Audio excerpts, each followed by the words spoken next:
Dans cette vidéo, je vais vous montrer comment vous allez pouvoir tenir facilement votre comptabilité à jour et sans effort, même si vous n'avez pas de connaissances comptables. Alors pourquoi est-ce si important?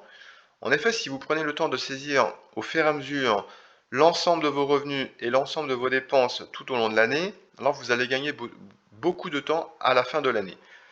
Tout simplement parce que vos factures elles seront tous sauvegardées sur votre espace personnel. Donc fini la course auprès des factures égarées. Et puis deuxièmement, vous allez pouvoir exporter l'ensemble de votre synthèse comptable avec les justificatifs en un seul clic et la transférer directement à votre expert comptable. Vous gagnerez ainsi beaucoup de temps pour déclarer vos revenus fonciers. Commençons par ajouter une dépense. Donc je suis dans le menu comptable. Je clique sur le bouton ajouter une dépense. La première chose que je dois faire, c'est sélectionner une catégorie. Donc là, en l'occurrence, je vais saisir des charges que j'ai payées au syndic. Donc là, je choisis le syndic que j'ai réglé au mois d'avril pour un montant de 750 €. Ça correspond au deuxième trimestre. J'ai la possibilité d'ajouter un justificatif. Donc généralement, vous recevez l'appel à provision qui est envoyé par le syndic. Soit vous avez le fichier PDF, vous cliquez dessus et vous ajoutez votre fichier, soit vous êtes donc connecté depuis votre téléphone et vous pouvez prendre en photo le justificatif et charger ce document directement sur votre compte Monsieur Hugo. Donc là, que s'est-il passé? On voit qu'une ligne comptable a été créée, donc le 11 avril, concernant les charges que j'ai réglées pour un montant de 150 €. Donc bien sûr, je peux modifier cette charge ou je peux la supprimer si je me suis trompé. Ajoutons maintenant un loyer. Cliquez sur le bouton ajouter un revenu. Donc dans les types de revenus, bon bien sûr j'ai les loyers, j'ai les dépôts de garantie, ça peut être un remboursement de travaux. Donc là vous sélectionnez le revenu correspondant.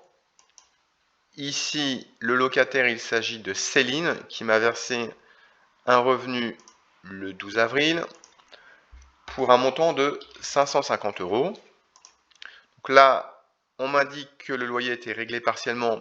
Là, aucune inquiétude puisque la locataire Céline est arrivée en cours de mois. Donc, tout est OK. Je vais ajouter une note. Premier loyer reçu par chèque.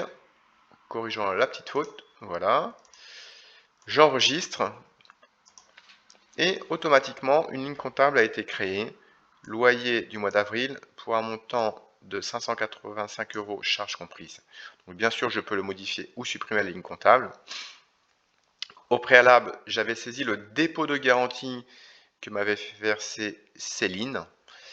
Maintenant, si je souhaite générer une quittance, je clique sur le bouton générer la quittance, je choisis le mois correspondant, le mois d'avril, et ici, j'ai donc un récapitulatif concernant le loyer qui a été payé, les charges payées, plus le dépôt de garantie qui est repris et qui sera repris sur la quittance. Je valide, on me propose de télécharger bien sûr la quittance et on m'indique que celle-ci est envoyée au locataire. Je peux la retrouver ici, en cliquant sur le petit picto télécharger, si je souhaite la récupérer. Pour les mois suivants, comme je suis un peu feignant, je n'ai pas envie de saisir à chaque fois une nouvelle ligne comptable lorsque le loyer a été payé. C'est pour ça que j'ai mis en place le prélèvement des loyers. Donc là, il est en place. Et le prélèvement des loyers va me permettre de gagner beaucoup de temps puisque à chaque fois que le loyer aura été prélevé, une ligne comptable va être générée automatiquement. Donc ça, j'aurais plus besoin de le faire. Et surtout, la quittance sera générée automatiquement et envoyée toute seule au locataire.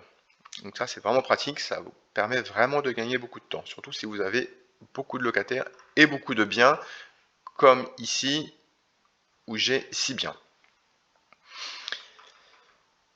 Ainsi, grâce à cet outil comptable que vous allez pouvoir utiliser, qui a été conçu pour les propriétaires, vous disposerez d'une comptabilité complète que vous allez pouvoir automatiser grâce au prélèvement. Et votre comptabilité sera donc accessible partout et exportable à tout moment. Ça reste très simple, très fluide d'utilisation. J'en ai fini pour cette vidéo, je vous dis à bientôt.